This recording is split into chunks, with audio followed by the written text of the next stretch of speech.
vais vous parler de Nostradamus, et plus exactement de l'histoire des centuries, comment elles sont apparues, ces centuries, et elles ont eu, comment elles ont évolué, comment elles se sont transformées, comment elles ont été commentées.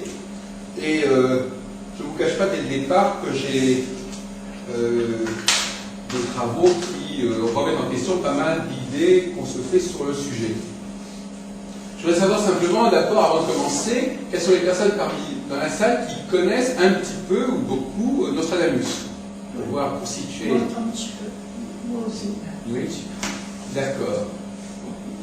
Alors donc, voilà. Donc nous allons parler d'un sujet qui est celui des fausses éditions de Nostradamus.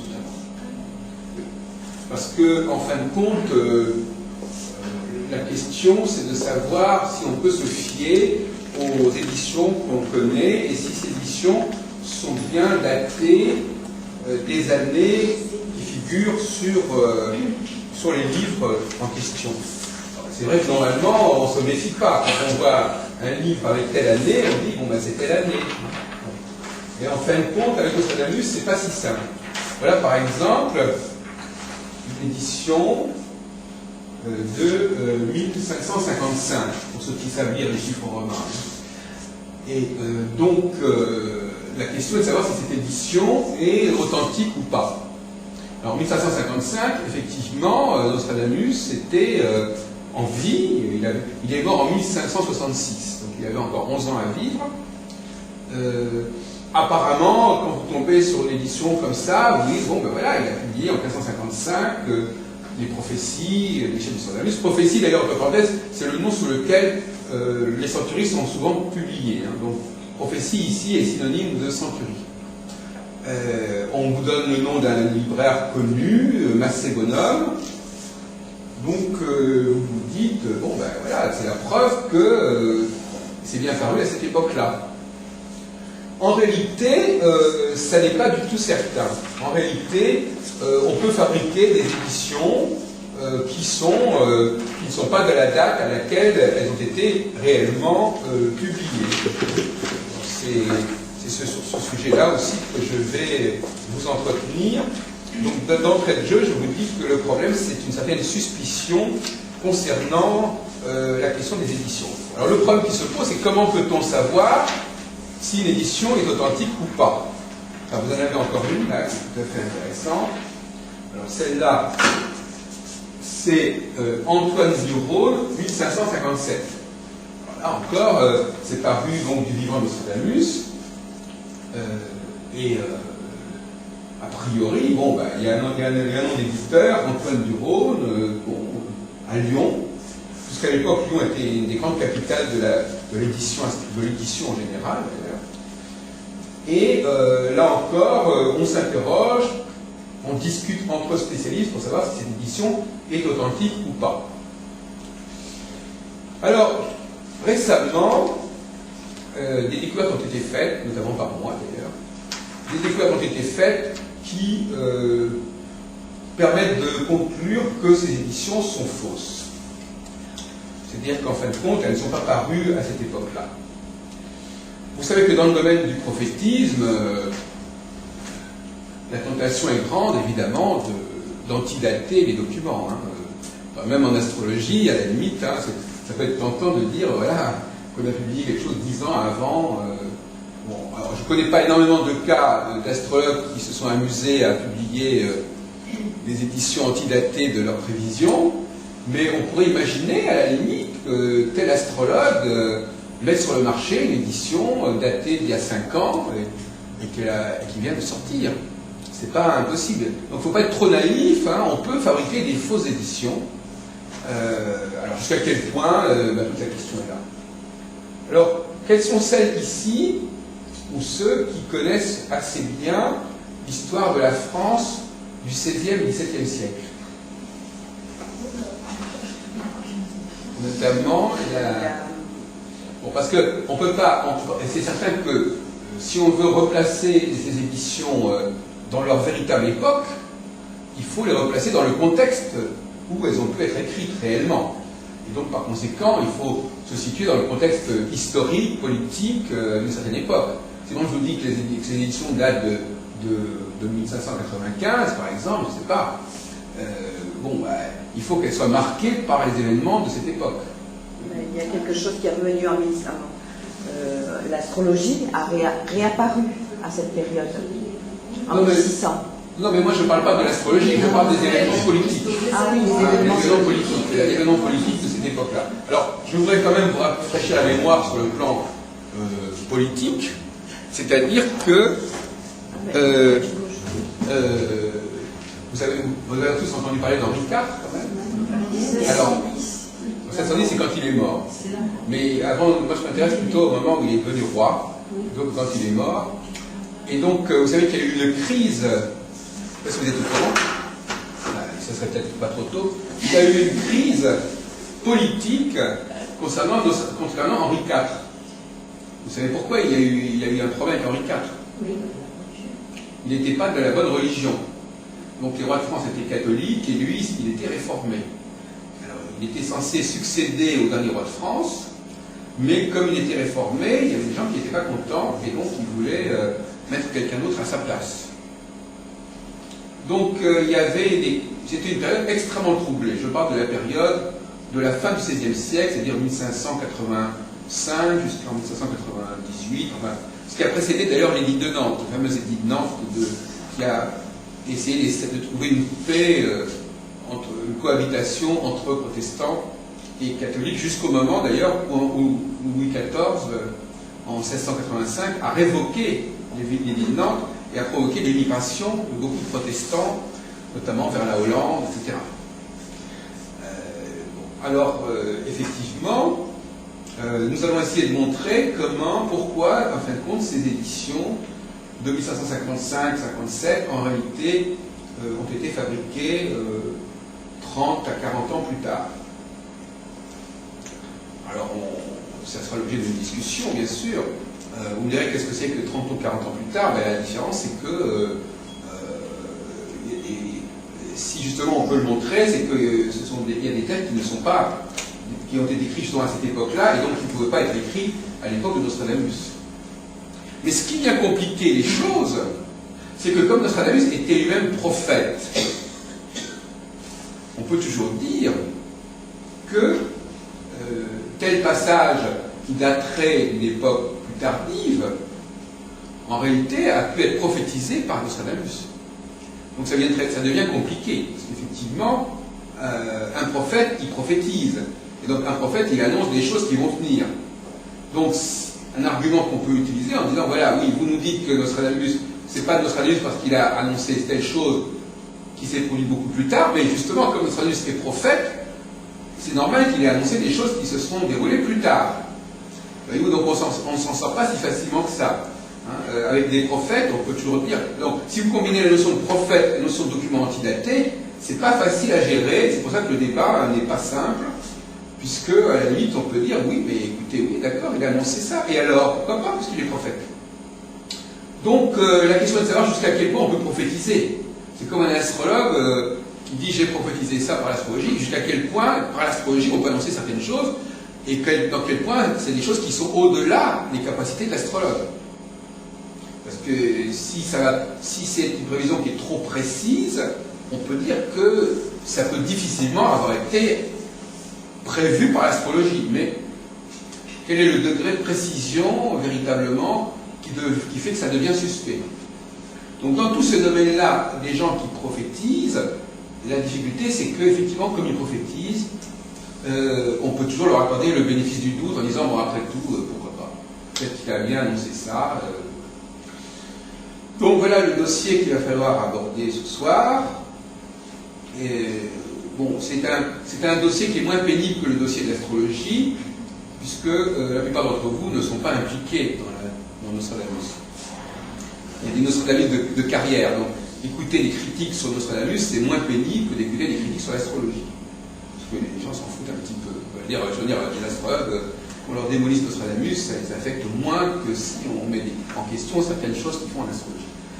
Mais malgré tout, bon, Marianne Duval, elle s'est pas mal investie en astrologie, en Nostradamus, donc peut-être qu'elle aura une soirée plus pénible que vous à ce niveau-là, puisqu'elle a fait une conférence là-dessus, elle a fait tout un film là-dessus, sans tenir compte des travaux en question. Alors, comment doit-on procéder? Il faut trouver c'est la question des sources. Quand, par exemple, vous trouvez d'où vient un texte, c'est-à-dire quelles sont les sources, les origines d'un texte, ça devient plus commode, n'est-ce pas? C'est comme ça, d'ailleurs, qu'on peut trouver ce qu'on appelle le plagiat. Qu'est-ce que c'est qu'un plagiat? C'est justement de trouver d'où quelqu'un a tiré le texte qu'il a écrit. Donc, si on peut montrer qu'un tel a copié sur un autre personnage, bon, c'est intéressant, mais c'est pas toujours facile à trouver, mais enfin, on trouve souvent, on dit, un tel a été accusé de plagiat, il a recopié, etc. Bon. Alors, ce qui est intéressant, c'est que quand on trouve les sources, après, on peut voir éventuellement si ces sources ont été récupérées telles quelles ou si elles ont été modifiées. C'est intéressant aussi parce que ça permet de voir, par exemple, que, bon, effectivement, un tel a utilisé telle source, mais il a changé un passage, donc on voit ce qu'il a apporté à ces sources. Si on ne connaît pas la source, on ne sait pas ce que quelqu'un a apporté. Donc il faut effectivement, c'est intéressant de connaître la source d'un auteur, pour qu'on voit pourquoi il a changé le texte qu'il a utilisé au départ, et qu'est-ce qu'il a apporté par rapport à ce qu'il avait reçu initialement. Est-ce que vous avez entendu parler de l'histoire de Varenne? Vous connaissez tous la fuite de Varenne. Mais vous savez aussi que c'est attribué à Nostradamus. Un des grands succès de Nostradamus, des Centuries exactement, c'est d'avoir annoncé la fuite de Varenne. Il y a un fameux quatrain, que c'est pour trouver, qui est le quatrain qui est utilisé évidemment depuis la fin du XVIIIe siècle, puisque c'est à ce moment-là qu'il s'est produit. Donc, qu'est-ce qui s'est passé à Varenne? Enfin, ça, vous savez, le roi de France, Louis XVI, a essayé de rejoindre l'Allemagne, où il se sentait plus en sécurité, et donc, par conséquent, on l'a intercepté à Varennes, dans l'est de la France, au moment où il essayait de passer la frontière en se déguisé. Alors on l'a ramené évidemment à Paris. Alors, ce quatrain, évidemment, je ne suis pas en train de dire, là je vous rassure tout de suite, je ne suis pas en train de dire que ce quatrain qui parle de Varennes prouve que les centuries ont été écrites après le temps de Louis XVI. On n'en est pas quand même à dire ce genre de choses. Il est clair qu'au moment où Varennes a eu lieu, la fuite de Varennes, qui a été interceptée à Varennes, les centuries étaient déjà bien connues, etc. Mais l'affaire de Varennes est intéressante parce que il faut qu'on essaie de comprendre comment ce mot Varennes figure dans les centuries. C'est quand même très impressionnant quand on voit un nom de lieu qui va devenir historique figurer dans les centuries, on se dit, ah, quand même, c'est extraordinaire ça. Donc, vous avez à l'avant-dernière ligne, du 80, le mot Varennes. De nuit, donc de nuit viendra, alors c'est la centurie 9, 80, de nuit viendra par la forêt de Rennes, de par Voltor, Herne, la pierre blanche, le moine noir, en gris dedans Varennes, et du cap, cause tempête, feu, sang, tranche. Alors, il y a des exégètes, des commentateurs de Nostradamus qui ont... bon, ils se sont d'abord vraiment, évidemment, le problème des quatrains de Nostradamus, c'est qu'il y en a quand même un bon millier, et que on a le temps de piocher, on peut piocher où on veut. Donc, effectivement, il y a 1 millier de quatrains, ça fait 4000 vers, et le jeu consiste à trouver dans les 4000 vers un vers qui correspond à quelque chose qu'on veut expliquer.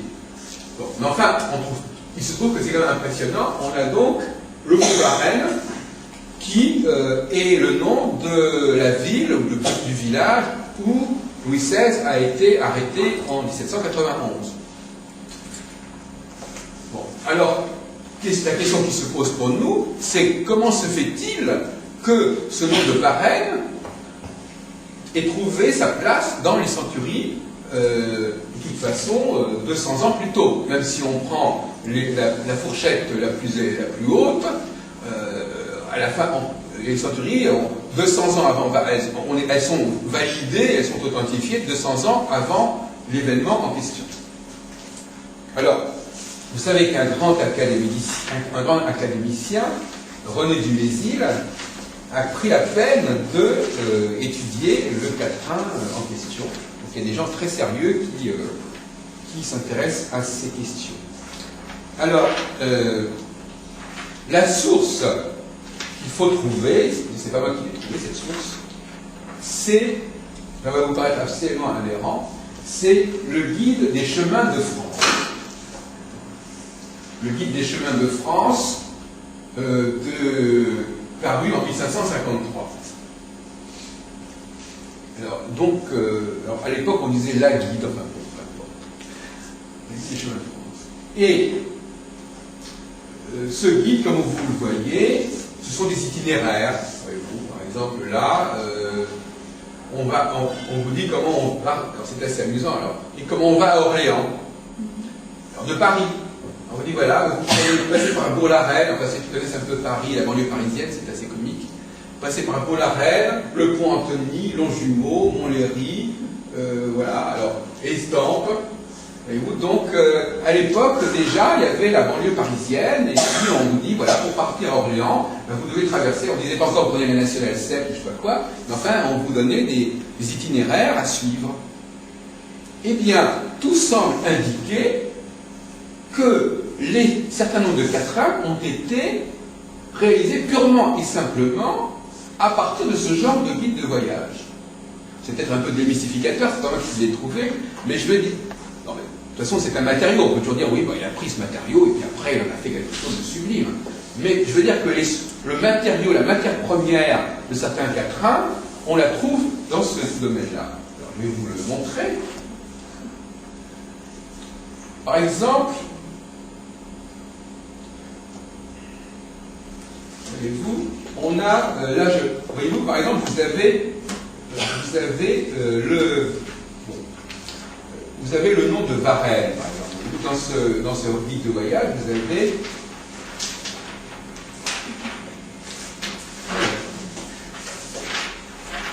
donc c'est le guide de voyage dont je viens de parler.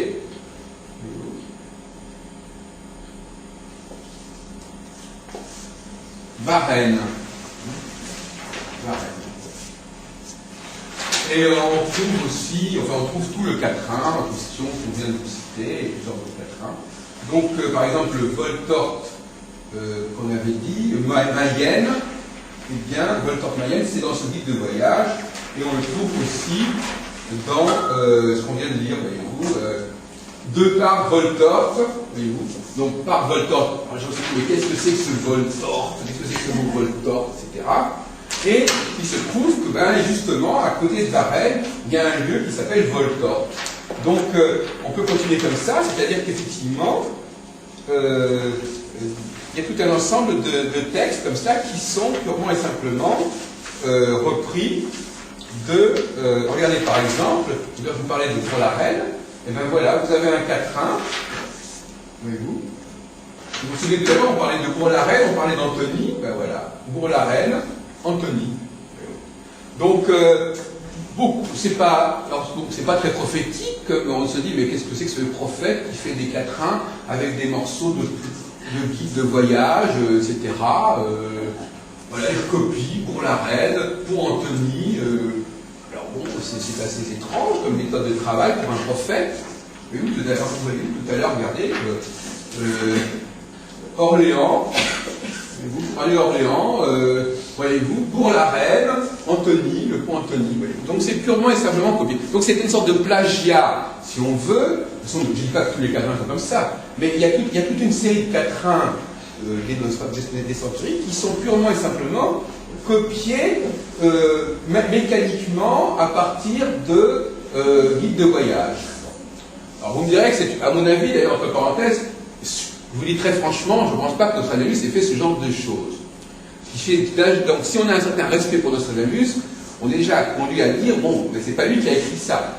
Déjà, il y a déjà un premier problème qui se pose, c'est qu'effectivement, par contre, que des gens, des espèces de nègres ou de scribouillards à qui on a dit, bon, vous nous faites des quatrains, et puis voilà, et puis eux, ils ne se sont pas cassés la tête, ils ont pris un guide de voyage. Vous savez, il y a des gens comme ça, pour faire des rapports, ils recopient n'importe quoi sur Internet, et puis ça fait des pages comme ça, et puis après on s'aperçoit qu'ils ont recopié n'importe quoi pour faire du volume. Donc effectivement, apparemment, déjà, on a l'impression, bon, que les gens qui ont fait ces quatrains, ils n'étaient pas très scrupuleux, et que ils avaient été payés à la ligue, et puis bon, voilà, ils ont copié des bouquins, comme ça, et puis ils les ont arrangés de façon poétique, de façon à ce que ça rime. Donc quand même, il faut que ça rime. Alors pour la reine, on fait rimer pour la reine avec la forêt de Rennes, ça tombe bien justement, puisque voilà. Donc effectivement, voilà. Alors justement, on va rester sur ce quatrain, parce que c'est un quatrain justement qui est... Là, il faut aller un peu plus loin. Vous lisez le quatrain 9,86, c'est marqué « Dubourg-la-Reine parviendront droit à Chartres et feront près du pont Antony-Pense. » Or, dans le document de référence, c'est là que ça devient très intéressant, ce n'est pas Chartres qui est indiqué, mais Chastre.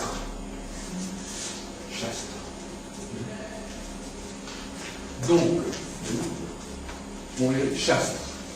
Alors, pour quelqu'un qui est distrait, qui n'est pas très vierge, Chartres, Chastre, bon, c'est pas très important. Mais ça change tout en réalité.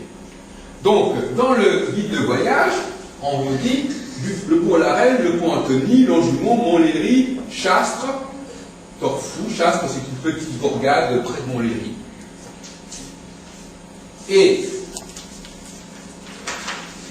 là, nous avons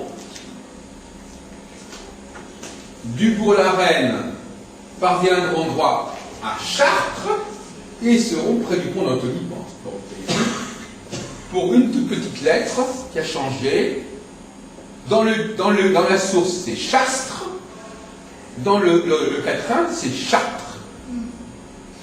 Alors pourquoi est-ce qu'on a fait ça? Donc ça c'est un nouveau niveau de question. Pourquoi, sachant que la source était bien Chastre, et qu'après tout ces gens-là ils se sont contentés de recopier, pourquoi est-ce qu'ils n'ont pas recopié correctement Chastre et ils ont mis Chartres? Alors, vous pourriez dire peut-être parce qu'ils ne connaissaient pas Chastre, que évidemment tout le monde connaît plus Chartres que Chastre. Mais comme ils recopiaient de manière un peu machinale tout ce qui leur tombait sur les yeux et presque tel quel, pourquoi est-ce qu'ils se seraient cassé la tête à écrire Chartres et pas Chastre, tant qu'à faire? C'est peut-être le R qui était un S. C'est ça. Alors, bon, les explications sont possibles, mais on va passer aux vraies explications. Alors, les vraies explications, c'est que ce quatrain, il faut le lire jusqu'à son. Si quelqu'un a une certaine connaissance de la vie politique, et notamment d'Henri IV, est-ce que quelqu'un sait dans la salle, question à 1000 €, enfin, ça se parler, quel rapport y a-t-il entre Henri IV et la ville de Chartres? Alors, je crois qu'il est beaucoup. Voilà, exactement. Vous n'aurez pas vos 1000 €. Donc, effectivement, Chartres, c'est un nom important dans l'histoire de France. Beaucoup plus que Chastre. Et quand on sait que Henri IV n'a pu être couronné que parce qu'il s'était converti au catholicisme et que de ce fait il a pu rentrer dans Paris. Vous connaissez la fameuse formule, Paris vaut bien une messe. C'est-à-dire qu'on n'a pas laissé Henri IV, le nouveau roi de France, entrer tant qu'il ne s'était pas converti. Et ça nous renvoie à quelle époque? 1593, 1594. On est quand même très loin de 1555, 1557. On est quand même près de 40 ans plus tard. Or, ce quatrain, tel qu'il est présenté ici, de Bourg-la-Reine ne parviendront droit à Chartres, feront entrer d'armée à Paris. C'est-à-dire que nous avons les deux facteurs, plus un autre facteur que je vais avoir tout à l'heure, Paris, l'entrée en Paris, ben justement, le couronnement d'Henri IV a suivi l'entrée de Henri IV dans Paris. Donc déjà, c'est déjà un quatrain qui devient beaucoup plus concret. Au départ, c'est un quatrain qui est purement et simplement copié, du moins les deux premiers vers de ce fameux guide des voyages, mais on voit qu'on lui a donné une autre signification. Donc là, c'est-à-dire qu'on a une deuxième couche. Ça veut dire qu'on pense on a une première couche de quatrain, où le quatrain devait être avec Chastres, et pour l'actualiser, en quelque sorte, pour le mettre en prise avec l'actualité d'une certaine époque, on l'a retouché pour qu'il annonce quelque chose de beaucoup plus important, c'est-à-dire que Nostradamus avait, soi-disant, prédit le couronnement de Henri IV à Chartres. Je vous dis très franchement que s'il l'avait fait, ça aurait été une prévision extraordinaire. Parce que tous les rois de France ont été couronnés à Reims. Donc, et ça s'est décidé dans les tout derniers moments. Donc, effectivement, là, c'est un peu qui tout double. C'est-à-dire, soit il a vraiment annoncé Chartres, soit, effectivement, il n'a pas annoncé. Or, comme on sait que, au départ, c'était pas marqué Chartres, mais Chastres, la thèse que ça serait directement Chartres qui serait sorti n'est pas bonne, parce qu'on sait très bien qu'il y a eu une phase intermédiaire, voyez-vous. Donc l'intérêt de trouver la source, c'est qu'on se dit non. D'abord, on a un guide de voyage, il y a le mot Chastres, et puis après, on arrive,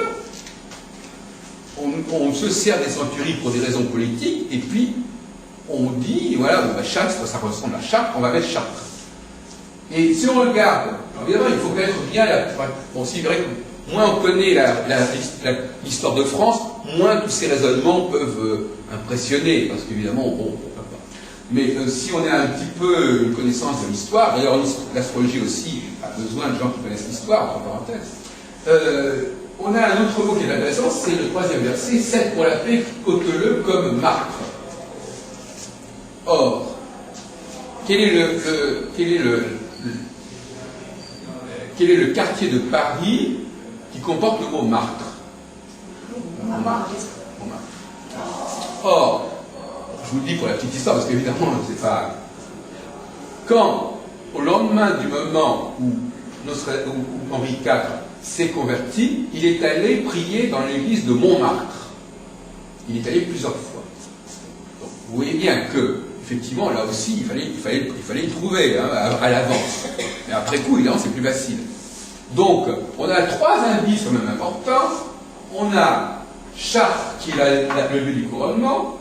On a Martre, qui est une allusion évidente à Montmartre, l'église où Henri IV s'est recueilli à ce moment-là.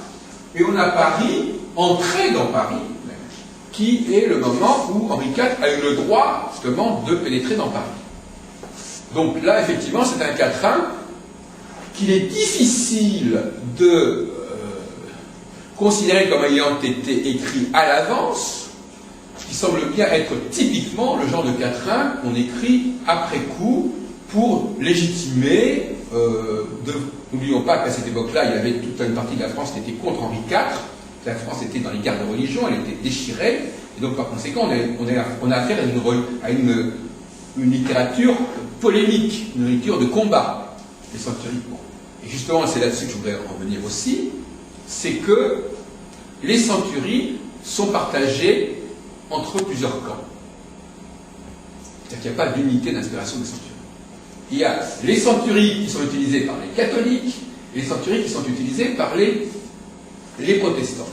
Et quand je dis utiliser, je ne dis pas commenter, mais réaliser véritablement. Donc, effectivement, maintenant nous allons montrer que nous avons deux camps qui chacun se sont appropriés un certain nombre de quatrains et de centuries, et qui qui se battent tous les deux sous le couvert de Nostradamus, mais quand on essaie de montrer que c'est le même auteur qui a écrit dans ces deux domaines, ça paraît très difficile. Voilà donc ce que je vais faire maintenant pour compléter notre dossier. Et nous avons, si vous voulez, pour que ce soit bien clair, dans les centuries, nous avons ce qu'on appelle deux grands volets. Je crois que Maria Duval, il y a les centuries de 1 à 7 dans un volume, et les centuries de 8 à 10 dans un second volume. Vous savez ça? Et en fin de compte, tous les exemples que je viens de vous donner appartiennent au deuxième volume. C'est les centuries 8 à 10. Donc les centuries 8 à 10, ce sont des centuries qui sont au service de la cause d'Henri IV. Et les centuries de 1 à 7 sont au service des adversaires d'Henri IV. Donc on voit bien que tout ça se situe vraiment dans le contexte des années 1580-1590 et pas du tout dans le contexte des années 1550. Alors, on va venir là-dessus. Henri IV. Mais on ne parle pas de Nostradamus un petit peu? Vous savez quel est le thème vous pouvez me lire le thème de la réunion, s'il vous plaît? Comment? Comment? Vous avez le nom de la conférence, s'il vous plaît? Non, mais je ne sais pas si vous en pensez. Le nom de la conférence, jusqu'à preuve du contraire, c'est Nostradamus, Genèse, datation et exégèse des centuries. Donc on parle de l'histoire des centuries, et il se trouve qu'effectivement, ces centuries sont attribuées à Nostradamus, mais que, effectivement, Nostradamus lui-même, il est à l'origine de tout le phénomène, si vous voulez, de cette manière, mais c'est un phénomène qui le dépasse complètement et qui s'amplifie bien après sa mort. Mais effectivement, on va revenir sur Nostradamus si on veut. Il est mort en quelle année, s'il vous plaît? Je l'ai dit tout à l'heure, en 1566. 1566, d'accord. Donc 30 ans avant, 35 ans, même avant les événements dont on est en train de parler actuellement. D'accord. Donc ça, on arrive là-dessus. Et on a fêté d'ailleurs il n'y a pas longtemps l'anniversaire de sa naissance, puisqu'il est né en 1503. Donc en 2003, c'était le 500e anniversaire de Nostradamus. 63 ans, il est mort. Pas vieux, hein?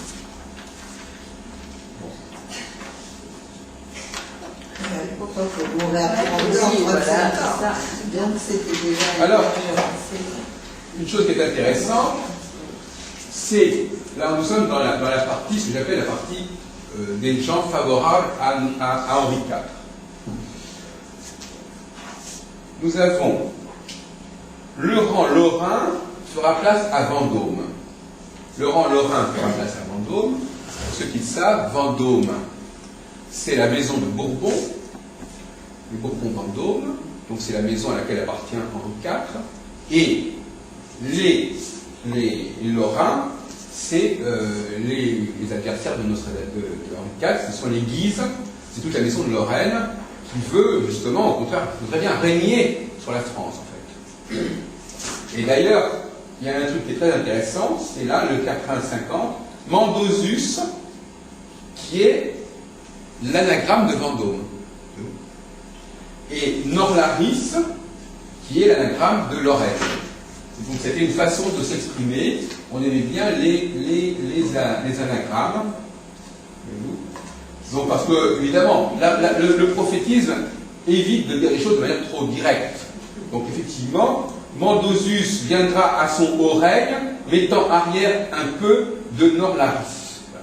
Donc on a des quatrains qui sont extrêmement hostiles aux Lorrains, et qui annoncent la victoire des Bourbons et de Vendôme. Vous savez que, je vous rappelle quand même que, à partir d'Henri IV, on a la famille Bourbon qui règne en France, qui remplace les Valois. Donc tous les rois de France depuis Henri IV, Louis XIII, Louis XIV sont des Bourbons.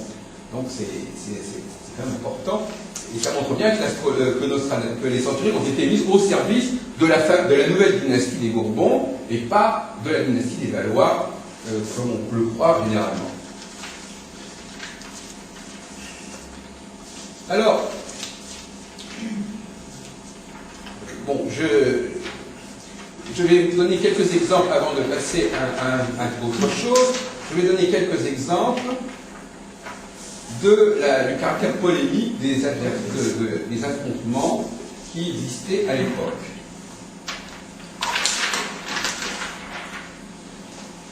Bien des centuries 4, donc la centurie des adversaires, comme je répète un peu de fois, de 1 à 7, ce sont les adversaires de Nostradamus, d'Henri IV, et de 8 à 10, ce sont les partisans d'Henri IV. Donc là, on est dans le secteur des adversaires d'Henri IV, et on a le 46, garde-toi Tours de ta proche ruine.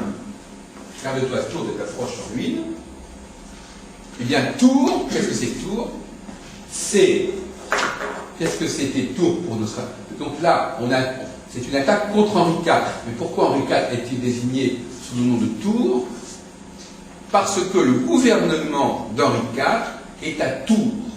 C'est-à-dire que la capitale des territoires contrôlés par Henri IV, à l'époque, était Tours. Et donc, effectivement, c'est là que se situait sa capitale, donc c'est là qu'on attaque. Alors, d'une manière générale, on voit bien, donc sur ce point, je crois que c'est assez clair, on voit bien que les centuries ont été récupérées par les camps en présence. D'un côté, les catholiques, la fameuse Ligue, et les partisans des Guises, de la Lorraine, etc. Et de l'autre côté, les préformés, dont la capitale était Tours, et qui voulaient prendre le pouvoir, et qui ont pris le pouvoir, effectivement, notamment grâce à ce fameux couronnement de Chartres, qui a permis à Henri IV d'entrer dans Paris et de devenir roi de France. Bon. Alors maintenant, on va développer d'autres types d'arguments concernant des arguments d'ordre iconographique.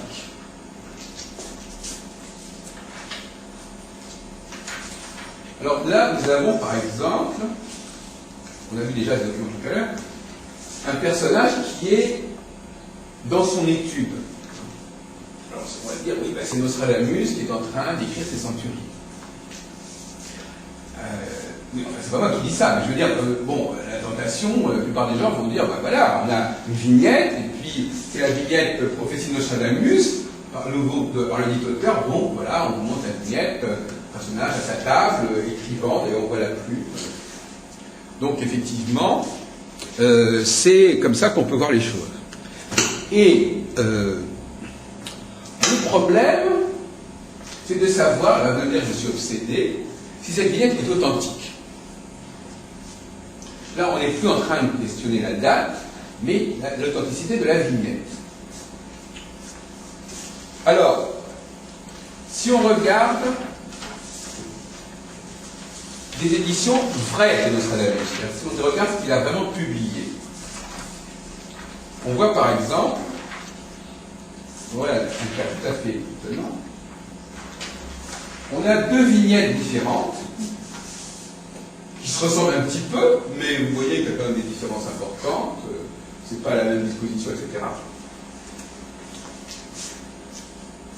L'une d'un vrai livre de Nostradamus, l'une d'un faux livre de Nostradamus. Les vignettes ne sont pas identiques du tout. Donc quelqu'un qui est un petit peu rapide, tout à l'heure, c'est que, il dit, c'est pareil. Mais pourquoi voudriez-vous qu'au même moment, la même année, parce qu'ils ont le même titre en fait, Pronostication nouvelle pour l'an 1862, pourquoi voudriez-vous que Nostradamus se soit fatigué avec deux vignettes différentes? Donc il y en a une. Alors il faut savoir que du temps même de Nostradamus, il y avait déjà des contrefaçons. Là on ne parle pas des centuries, là, on parle de son travail d'astrologue. Et entre parenthèses, les signes zodiacaux sont autour de son volet. Donc Nostradamus, puisque vous voulez qu'on parle de Nostradamus était astrologue. Il a publié des almanachs, il a publié des pronostications qui n'ont rien à voir avec les centuries d'ailleurs. Sauf que, dans ces almanachs, il mettait des quatrains. Mais ces quatrains n'étaient pas ceux des centuries. C'était d'autres quatrains. Mais c'est probablement parce qu'il mettait des quatrains dans ces almanachs qu'on a fabriqué des quatrains, par la suite, qu'on a dit c'est Nostradamus, parce qu'il en avait fait lui-même. Bah, c'est normal, on prête corrige. Effectivement, on savait que Nostradamus avait publié des quatrains, mois par mois, c'est des quatrains qui étaient à ce moment-là, alors que les quatrains des centuries ne sont pas datés, ne sont pas indiqués clairement comme étant d'une certaine date, sauf à les étudier d'une certaine manière, alors que dans les quatrains des almanachs, c'est quatrains, par exemple, du mois de mars 1562, du mois de janvier 1562, tous les quatrains des almanachs sont datés mois par mois. Donc, effectivement, c'est parce que s'il n'avait pas publié des almanachs comportant des quatrains, on n'aurait jamais songé à lui attribuer des centuries. C'est ça comme ça. Alors, ce qui s'est passé, c'est que nous avons là une fausse pronostication de Nostradamus. Or, la vignette de cette fausse pronostication de Nostradamus est précisément, vous avez déjà deviné ce que je veux dire, est précisément la vignette des prophéties de Nostradamus. Ça, c'est un peu dommage, mais c'est comme ça. C'est-à-dire qu'effectivement, les faussaires, voulant faire du faux Nostradamus, se sont servis de faux Nostradamus. C'est-à-dire que c'est la fameuse histoire de l'arroseur arrosé. On a voulu faire, 40 ans après la mort de Nostradamus, on a voulu faire du faux Nostradamus. On a trouvé une belle vignette, sans savoir qu'à l'époque, il y avait déjà des faux Nostradamus. Donc par conséquent, on s'est trompé. On a pris la vignette d'une contrefaçon Nostradamus pour faire du faux Nostradamus. Ils auraient dû normalement prendre cette vignette pour faire du vrai Nostradamus. Et à ce moment-là, on aurait eu dans les centuries cette vignette-là. Mais comme 40 ans après, ils ne savaient plus très bien ce qu'était Nostradamus ou pas, et que du moment que c'était marqué Nostradamus, puisque le nom de la figure, eh bien ils se sont bourrés et ils ont pris la mauvaise vignette.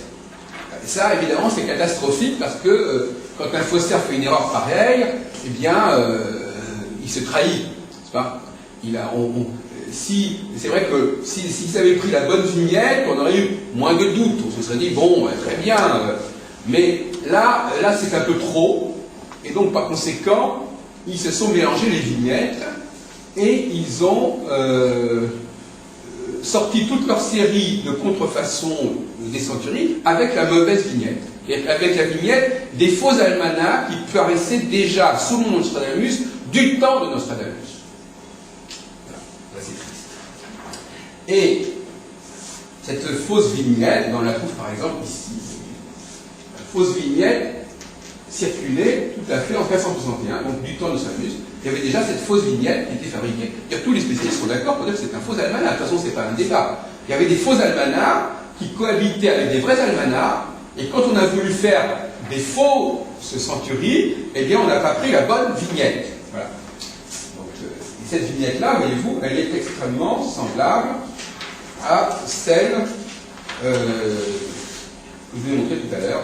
Donc, c'est cette vignette de 1550. Voilà, donc ça c'est la vignette qui orne une centurie, pseudo-centurie par notre centurie. Vous voyez qu'elle est exactement semblable à celle des faux almanachs de 1561. Donc voilà déjà le dossier plus ou moins présenté. Donc, on pourrait rentrer dans des spécialisations, etc. Bon, mais effectivement, le travail des faux. Donc là, je vous avais vraiment donné un cours sur comment faire des contrefaçons et des faux documents. J'espère que ça vous servira. Et en tout cas, ça vous servira soit à en faire, soit à ne pas vous laisser faire. Voilà. Donc, on va aborder maintenant d'autres questions encore plus curieuses. C'est que la question qui est de savoir, que j'ai laissée en suspens, à savoir, mais qui a fabriqué ces quatrains? Qui a fabriqué ces fameux quatrains tirés de ces guides de voyage? On va revenir à cette question. Eh bien, nous le savons plus ou moins. Ou du moins, nous savons à peu près d'où ça sort. Et on retombe dans le même problème qu'on va aborder par la suite, c'est comment a-t-on constitué ce qu'on appelle le canon Nostradamus, comment on a constitué, comment on a rassemblé toutes ces centuries, etc. Alors, je signale en passant que vous pourrez vous procurer pour 5 € une disquette qui fait à peu près 900 pages sur ces questions-là. si vous voulez approfondir la question.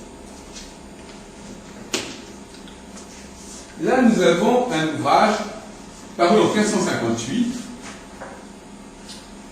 qui est un ouvrage contre Nostradamus. Parce qu'il faut savoir que Nostradamus, de son vivant, était très attaqué. Non seulement il était copié, mais il était attaqué, et moqué, et même parodié. En 1550. Oui, mais Jacques, il faut dire pourquoi. Ah, oui, oui, allez-y. Non. Oui, allez-y, pourquoi? Il faut dire pourquoi. Ah oui, alors parce que dans le contexte politique du moment, il était juif, et il a été obligé de se convertir au catholicisme pour pouvoir exercer le don qu'il avait au début de sa vie et qu'il a toujours eu, c'est-à-dire d'être un très grand médecin. Et quand il a écrit les almanachs, c'était des almanachs qui allaient avec les saisons, c'était des conseils saisonniers. C'était pas tellement des prévisions ni astrologiques, c'était plutôt climatologique. Alors, bon, sur ce point, il faut quand même redire que non, il ne s'est pas converti, c'est sa famille qui s'est convertie bien avant lui. Hein. Donc il est déjà né dans le catholicisme, et c'est pas, ça remonte à son grand-père, semble-t-il, qui s'est converti au christianisme. Effectivement, il est d'origine juive. Et moi-même, je suis un peu de la famille de Nostradamus, après la généalogie. Et donc, en réalité, bon, on va lire ce qui est reproché. Le monstre d'Abu. Alors, remarquez que c'est amusant. Le monstre d'Abu, c'est un jeu de mots sur le nom de Nostradamus. C'est un anagramme de Nostradamus. C'est un jeu de mots. Monstre d'Abu, Nostradamus. Alors, il y a toute une littérature comme ça qui attaque Nostradamus, composée premièrement en latin par maître Jean de la Daguenière, docteur en médecine et mathématicien ordinaire des Landes d'Asnières. Bon, et effectivement, Paris, etc., 1558. En réalité, on lui reprochait beaucoup de choses à Nostradamus, pas spécialement cela. On lui reprochait ses méthodes de travail, et puis aussi, effectivement, qu'il était un petit peu trop bien vu en cours. Enfin, bon, il y avait des jalousies. Enfin, je ne vais pas insister pour l'instant, c'est pas mon sujet, de savoir pourquoi il était attaqué. Il était attaqué. Mais ce qui nous intéresse, c'est que ce texte de 1558 se sert également du guide de voyage en question. Ça nous ouvre des perspectives extraordinaires. C'est-à-dire que le même guide de voyage, les mêmes passages quasiment, où certaines centuries, certains quatrains ont été pris, eh bien c'est ce même guide de voyage qui a servi à cet adversaire de Nostradamus. Jean de la Daguenière, on le trouve dans le guide de tout à l'heure. Les Landes d'Asnières, on le trouve dans le guide de tout à l'heure. Et donc, par conséquent, on peut quand même réfléchir à se dire, mais alors qu'est-ce que ça veut dire? Voilà des adversaires de Nostradamus qui connaissaient ce guide de voyage, qui s'en sont servis à leur façon pour attaquer Nostradamus. De notre côté, on a des centuries et des quatrains qui utilisent également ce guide de voyage. Alors je vais donc vous poser la question. Là, on va faire une petite pause. Qu'est-ce qu'on peut en conclure de cette coïncidence? Alors, faites marcher votre imagination. Sur quelle piste ça peut nous emmener de voir que l'adversaire de Nostradamus a puisé dans les mêmes sources que un certain nombre de quatrains des centuries de Nostradamus. Alors, question à 500 €.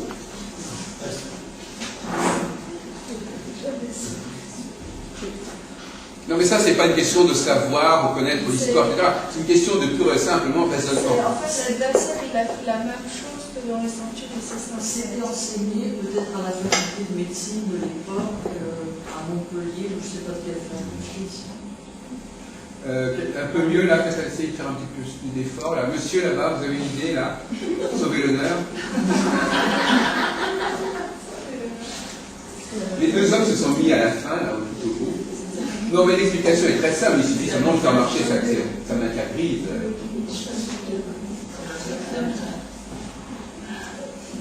Si vous faites la synthèse de ce qu'on a dit sur les faux documents Nostradamus, C'est un plagiat. Il était bien obligé de trouver une matrice sur laquelle se reposer. oui, Puisqu'il fallait bien qu'ils utilisent les mêmes, le même guide de voyage pour contrer Nostradamus.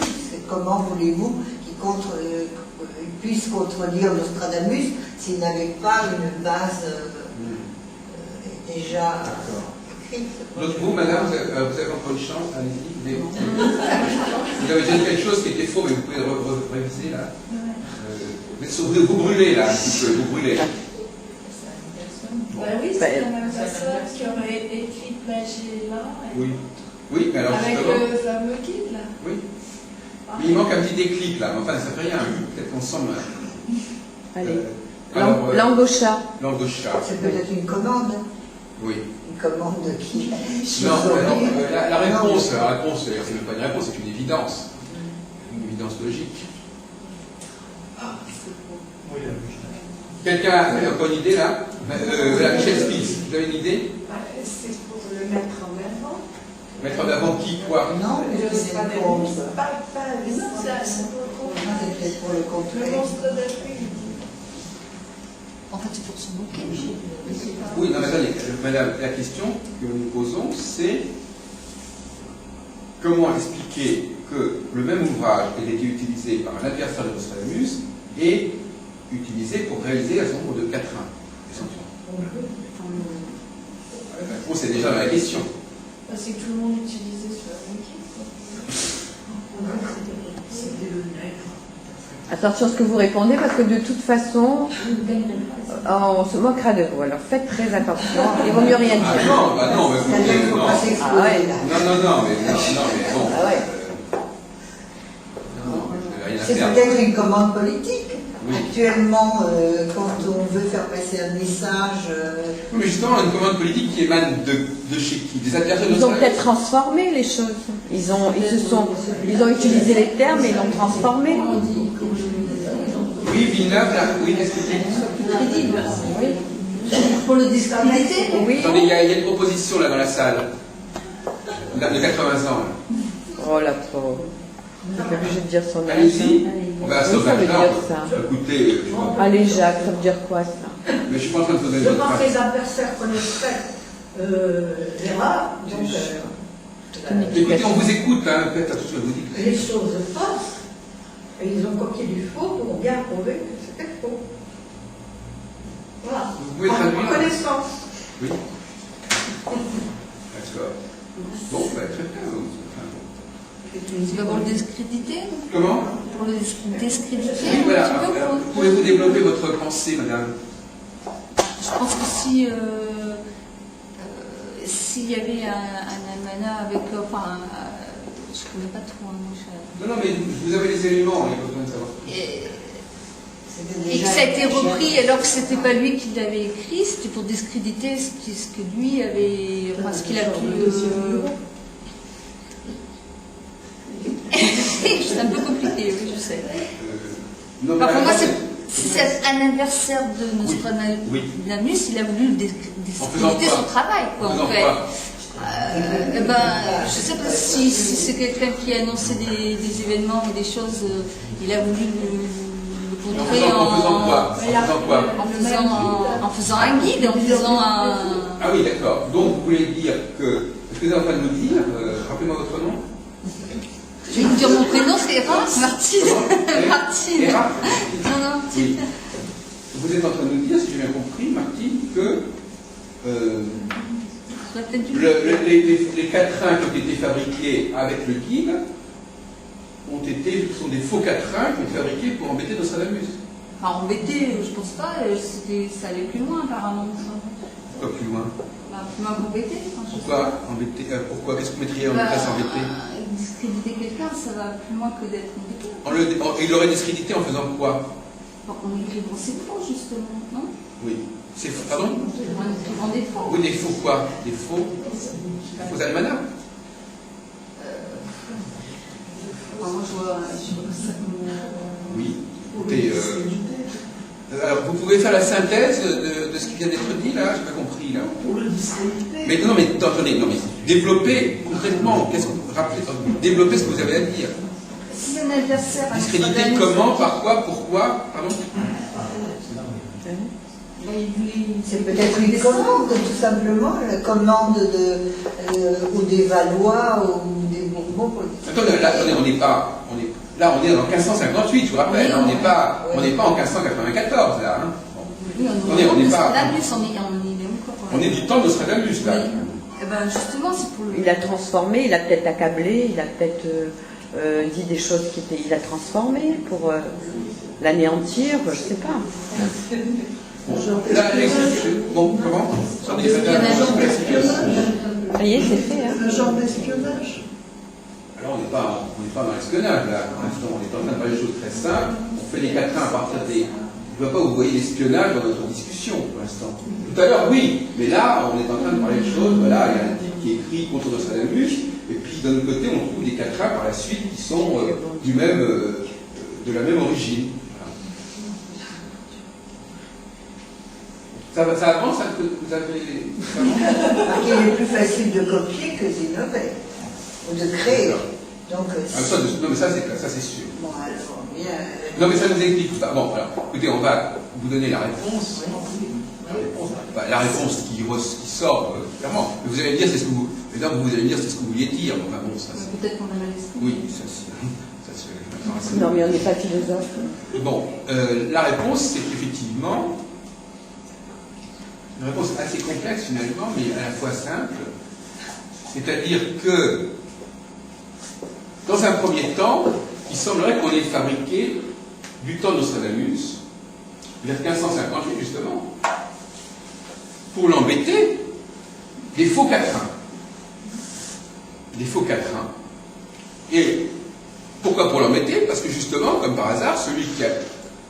Ce sont les adversaires de Nostradamus qui connaissaient justement ces bouquins-là. Donc, le même personnage qui s'amusait à écrire de faux quatrains à partir du guide s'est trahi, si on peut le dire, en publiant lui-même, avec ce même ouvrage, qui n'est quand même pas évident, en puisant lui-même dans ce même ouvrage, des passages, comme ça vous montre.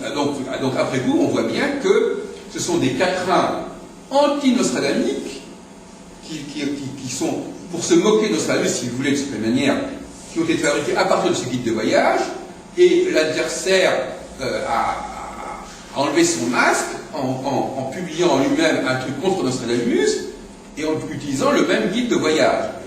Donc effectivement, ce sont des quatrains contre Nostradamus. Alors ce qui est assez curieux, c'est pourquoi ces quatrains contre Nostradamus ont finalement été attribués à Nostradamus.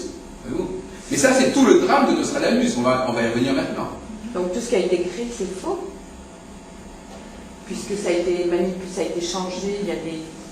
Non? Ça vient s'entendre. Je ne sais pas ce que vous entendez par faux. Parfois, il y a des choses qui ne sont pas vraies, il y a... Non? Oui, je peux dire ça comme ça. Bon, oui. On est en train de parler d'un certain nombre de quatrains, on n'est pas en train de parler de la totalité des quatrains, on est en train de parler d'un nombre relativement limité de quatrains qui font problème et qui figurent désormais dans toutes les éditions des Centuries, hein, et qui figuraient d'ailleurs désormais, qui figuraient déjà dans les éditions de 1558 justement, qui sont curieusement d'ailleurs contemporaines de cette fameuse affaire de monstres d'abus. Donc effectivement, à l'époque où on a situé les premières éditions des Centuries, il y avait effectivement une histoire de quatrains, non seulement c'est des almamins, mais des espèces de pseudo-quatrains, il y avait des adversaires de Nostradamus. C'est comme ça. Vous savez, quand on prend l'évangile, on fait du vrai avec du faux, on combine les choses, on prend des éléments, et puis après on extrapole. Les faussaires ne sont pas des gens idiots.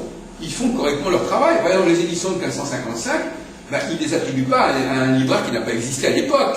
Vous imaginez bien. On ne fait pas n'importe quoi. C'est comme quelqu'un qui ferait la fausse monnaie, il ne va pas faire n'importe quoi. Un type qui fait un faux billet, il ne va pas faire un billet que tout le monde va reconnaître.